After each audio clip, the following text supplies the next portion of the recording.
Hi, we're moving now into our final segment of the study of the Republic.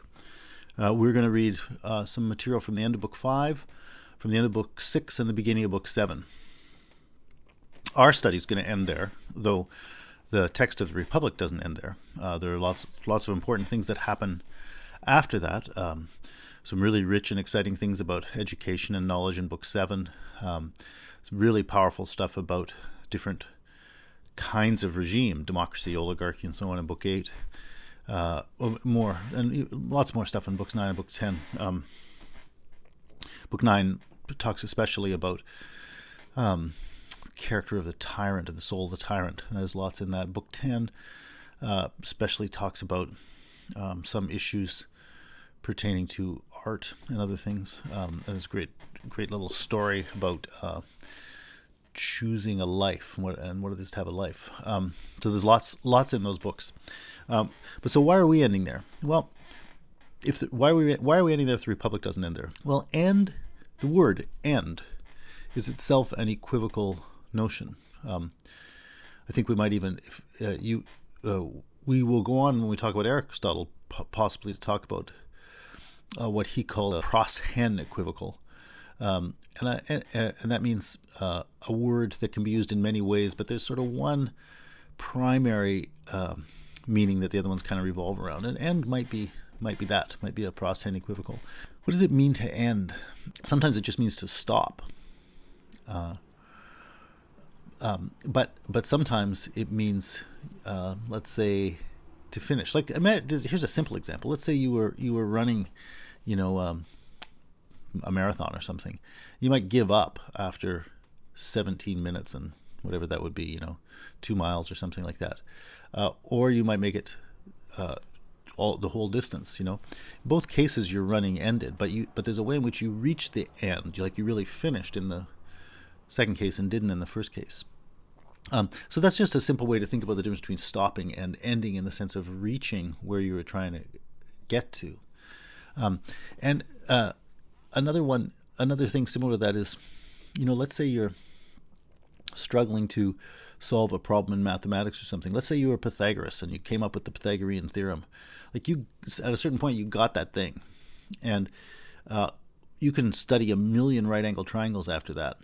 And there may be important ones. You want to go learn about that one. You want to learn how big that one is, and you want to measure this and that, right?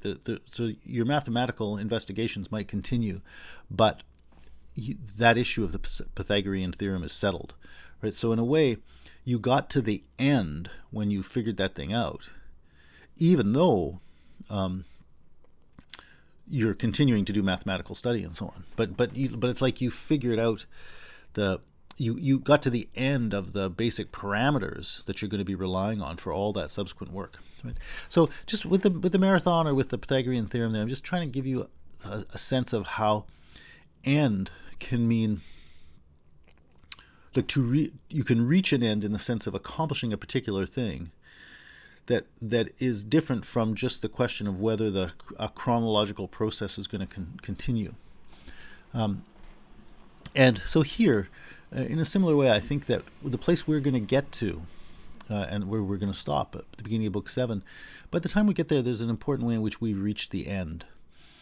In the sense that whatever else we do, though we might still learn a lot from whatever else we do in the book, whatever else we do, it's going to be sort of the working out of the implications of where we got to by here. Why do I say it? Well, I guess why am I going on about this point? I guess for a few reasons. One, because that point about ending is intrinsically important. To think about what it means to end. It's a word, it's a concept we throw around all the time, but it's worth reflecting on just what it means. And not surprisingly, since the word end is equivocal and interesting in that respect, the word beginning is as well. What does it take to really begin? And other different senses of beginning. So I'll put that in your mind as a question. So I was asking, why am I talking about end? And I said, well, first of all, I'm talking about it because it's kind of an intrinsically important issue. But second, it's pretty directly relevant to the thing we're going to talk about here, because what we're going to look at in this next concluding segment of our study of the Republic is something like the different registers. Make a horizontal axis and a vertical axis, for example. But the different registers with respect to which you can talk or think about something. And so sometimes something can be moving along on this register, but not moving on this register. Or maybe it can be moving on this register and this one. Or maybe it's moving on this one and not that one. Now, what do I mean by those registers? Well, you'll see. But I just wanted to bring out that idea that there are sometimes more than one thing, let's say, can be going on at the same time. And you can be interested in what's going on either with respect to this or with respect to that. Let me just give you a simple example from everyday life. Let's say you're wondering if a new romantic relationship is going to develop between you and someone else. In your days, you still do this thing, and this thing. All the same things you do in every other day. You brush your teeth, begin the day by waking up, end the day by going to bed, talk to people. And so you could in your chronology list all those things, and it seems like time is just rolling on. But there's another kind of time where what's going on throughout all of that is you're sort of wondering what's happening with this thing that's going on. Is something developing? Is it not? And if you could give a story of the trajectory of that emerging relationship, and that would be a little different than the trajectory of just the daily events. Right? You would be describing the same thing. You're describing what happens in your day.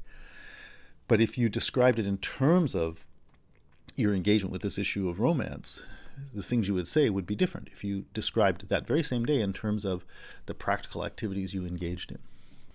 And indeed, just to go back to that earlier theme, where beginning and end would be on those different stories that you would be talking about would be different as well. And let me just come up with one more example. Sometimes people use this expression, you can't see the forest for the trees, right? And what that means is you get so wrapped up in the details sometimes that you don't see the meaningful force of the overall whole. And there I just want to remind you of that idea, or that same point, right? That the forest and the trees are exactly the same thing, but what you notice about the thing you're seeing is different if you see a forest or if you see trees. So as I said, the second reason I wanted to bring up that issue of end and beginning is because we're going to be going through here looking at this. We're going to be thinking a little bit about this way in which we can talk about things at two different registers or more. And how we think about ends, and actually now the other one I brought in, how we think about beginnings in that context. Seems kind of significant. But let me just continue then with my sort of overview. What we're really going to be talking about now is something about the nature of knowledge and the nature of reality. That's what we're going to get into. So it might seem like a bit of a shift from talking about politics, but you'll see that it all fits in pretty well together. We're going to jump into the end of Book 5. So we're skipping the bulk of Book 5. So what was Book 5 about? Well, you might have noticed this already early on, in the beginning of Book 4, when Socrates and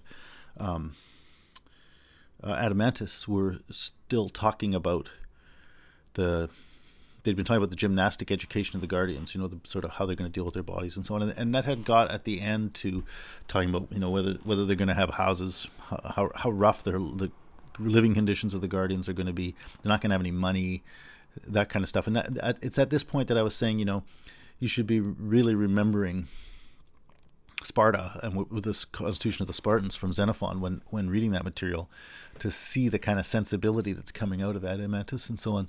But anyway, we were reading through that, and if you were reading carefully, you might have noticed this one passage that I didn't talk about, but it's part of that whole flood of points they're making there near the beginning of Book 4. This is at 423e in Book 4. Socrates said, if by being well-educated they become sensible men, they'll easily see to all this that we've talked about and everything else that we're now leaving out, that we're not talking about. And then he says what that is. Namely, that the possession of women, marriage, and procreation of children must as far as possible be arranged according to the proverb that friends have all things in common. And Adeimantus says, yes, that would be the most correct way. Like, it's a funny remark. Well, first of all, I'm not even sure when I hear that sentence what that means. Although Adeimantus, I guess, figured he knew right away.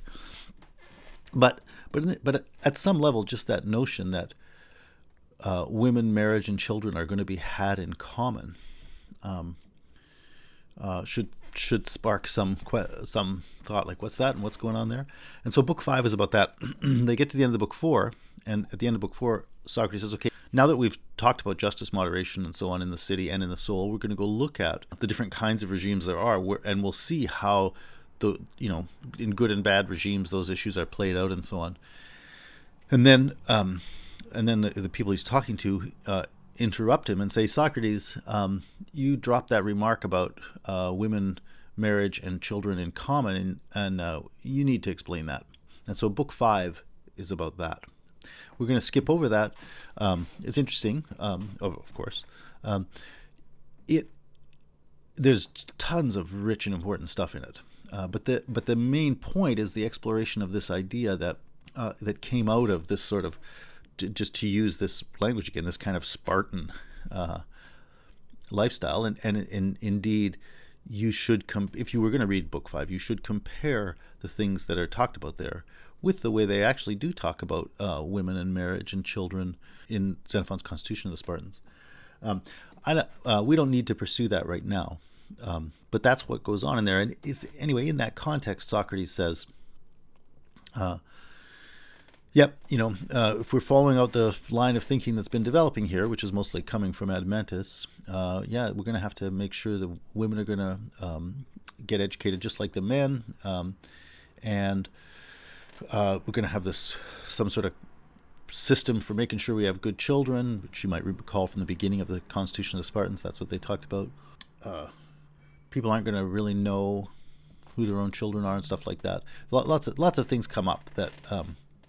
I remember in the Spartans they said, basically everybody's kind of raised by everybody, or all the children are kind of taken care of or answerable to all the fathers and so on. Those kinds of issues come up here, but so there are going to be a couple of waves of these things, and it kind of especially revolves around this issue. He said we're going to hold things in common. It especially revolves around this issue that you're not going to have things in private. Like you're not going to be able to say, this is just my own, and pull yourself away from the city.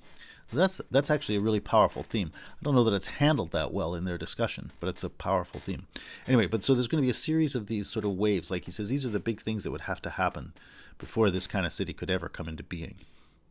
But so where we're going to jump in book 5 is where Socrates says at 472a, perhaps you don't know that I've just escaped those first 2 waves that he was talking about. And he says, now you're bringing the biggest and most difficult, the third wave. And he says, when I tell you what the thing is that's really going to have to happen in order for the just city we've been discussing to come into existence, you're going to think I'm crazy. So we're going to look at what that third wave is.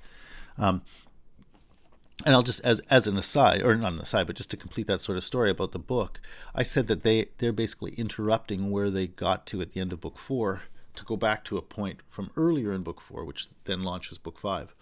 And that discussion is going to take us through books 5, 6, and 7. Those 3 books from which we're now going to read little excerpts all are the consequence of the fact that Socrates got interrupted from where he wanted to go at the end of book 4 to have to answer this question.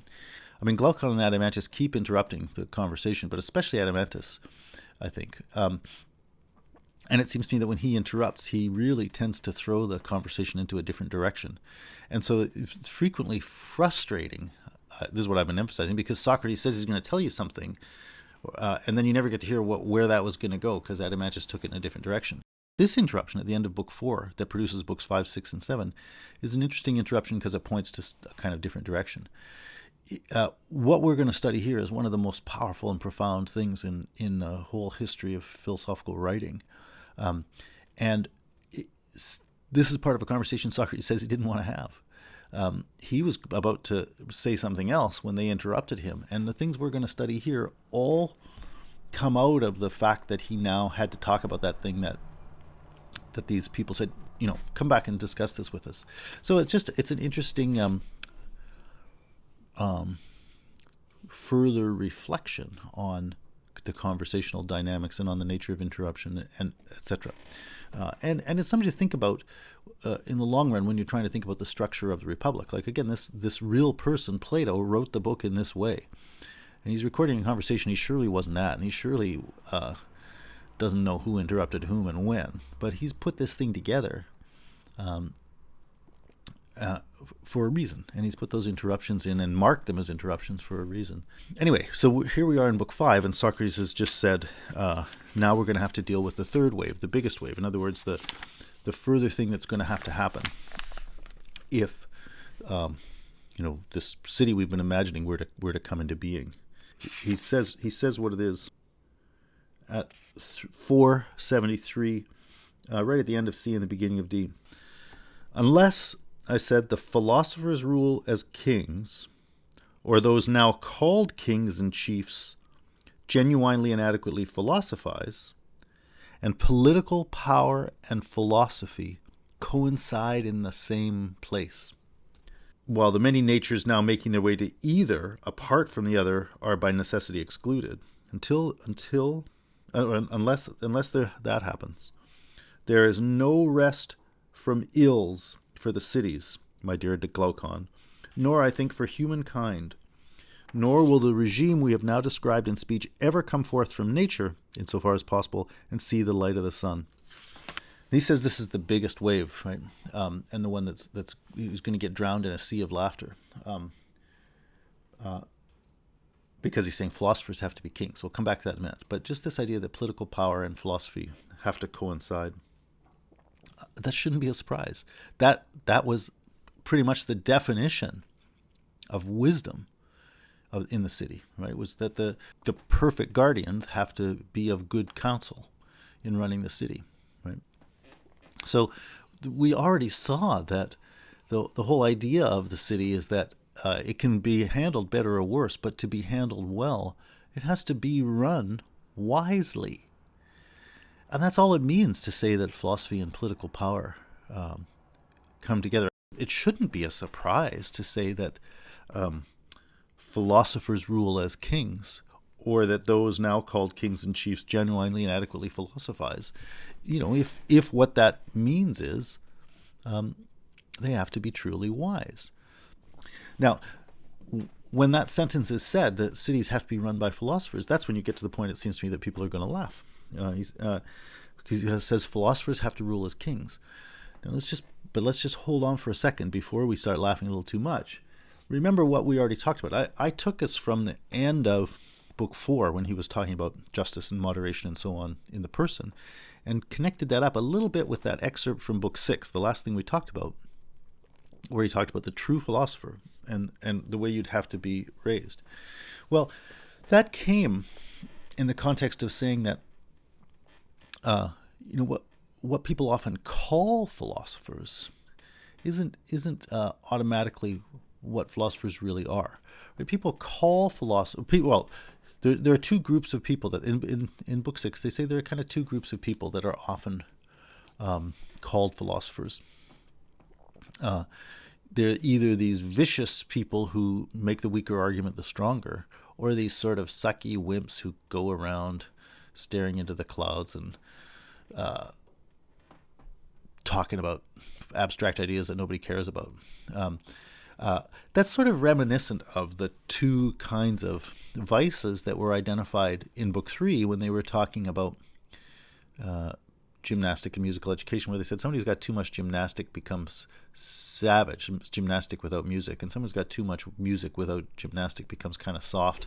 Something kind of similar has happened here. He says the things that we commonly call philosophy are either people who have learned a little bit about arguing but use that to violent, self-interested ends, like they use it for power, or people who are more concerned with a deeper investigation of the truth, but it's detached from any meaningful engagement with the world. That's a very similar sort of thing. So he says these are the kinds of things we come to think of as philosophers.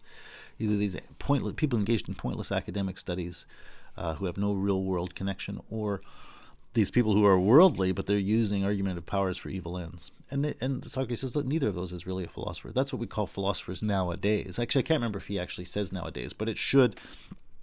The things that are said there should remind you of that general theme of the city nowadays.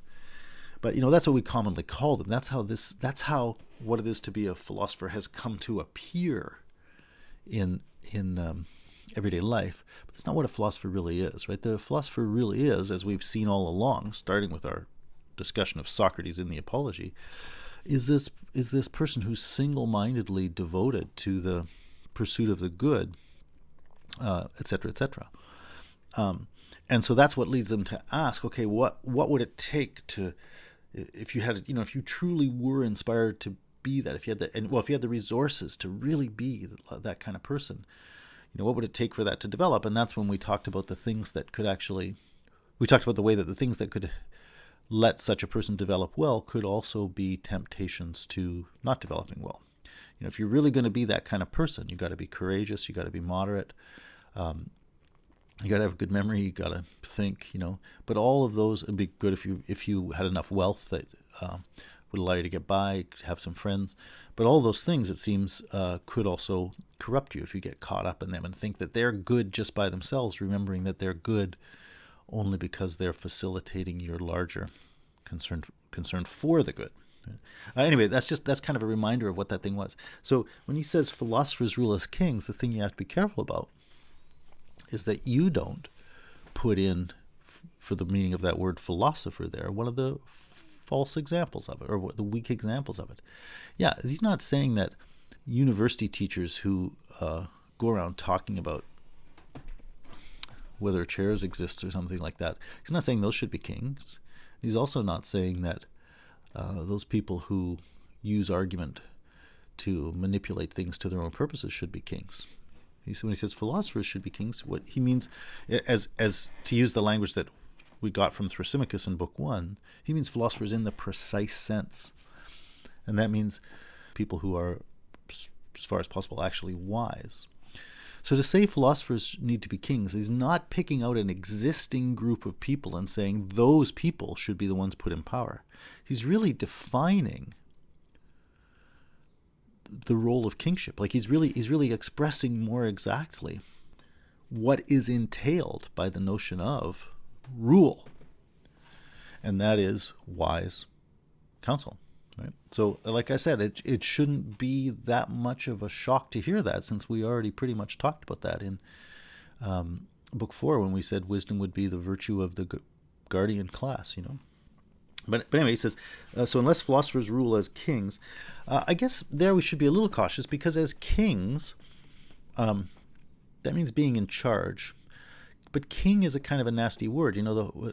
When we started talking about the emergence of the polis, one of the things I really emphasized was that, in a sense, the whole polis tradition was precisely against the notion of kings, where that means like a single ruler. So I guess that's another sort of provocative word in this expression. Are we gonna bring kings back? Is somebody gonna boss us around, as opposed to us being self-governing cities? So that's another provocative word there. But I am inclined to think that he actually means, unless philosophers, well, actually, as he says, philosophy and political power have to coincide in the same place. So I think it really means unless wisdom rules. I think that's what it really means. But anyway, so unless philosophers rule as kings, or he says, those now called kings and chiefs genuinely and adequately philosophize. Well, notice that those now called kings and chiefs is very much like what he's going to say in Book 6 when he says those now called philosophers.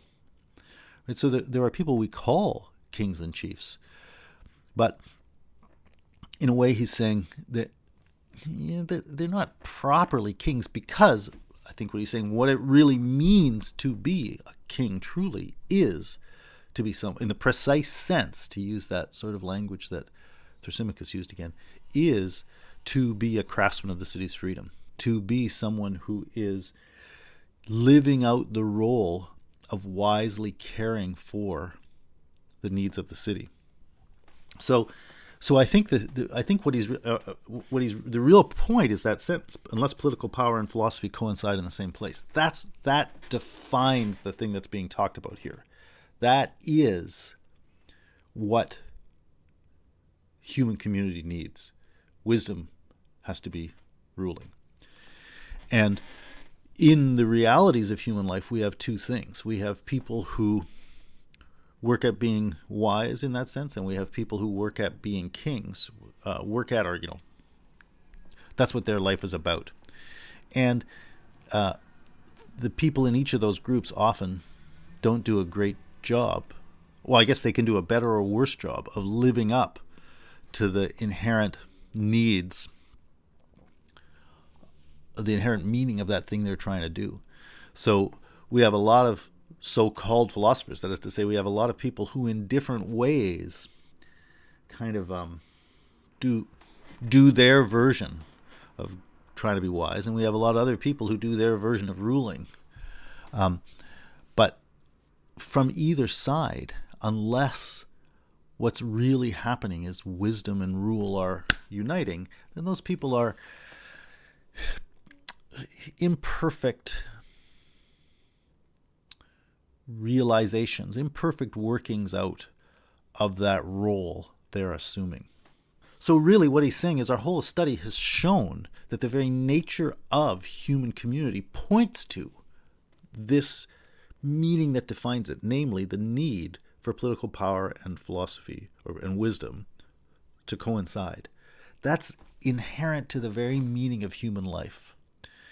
And so when we look at real human communities, we can see the ways in which those communities and the people in them do a better or worse job of enacting or realizing that inherent need, that inherent end of human community. And I think that's actually a pretty powerful way to think about human communities. As he says, unless those two things coincide, and here's then the negative version of that, while the many natures now making their way to either apart from the other are by necessity excluded, right? Until you get rid of those people who take over rule, even though they're not wise, even though they're not good, and until you get rid of those people who are pretending that wisdom is this or that and not really doing the real thing, which involves wisely trying to shape human affairs, until those sort of pretenders to those titles are excluded and you actually get the coinciding of that, there will be no rest from ills for the cities, nor for humankind, right? So like until philosophy and political power coincide, until wisdom actually rules, human society is going to have problems, and that's going to be because of the misunderstanding and misrepresentation of wisdom and the misunderstanding and misrepresentation of rule. So that's the first thing I wanted to get to. There's quite a few points I want to make here. That's the first one I wanted to get to just bring out this idea of what he's here calling the third wave. You probably have often heard on the streets about Plato and Philosopher Kings. Unfortunately, the things you've heard are probably pretty stupid.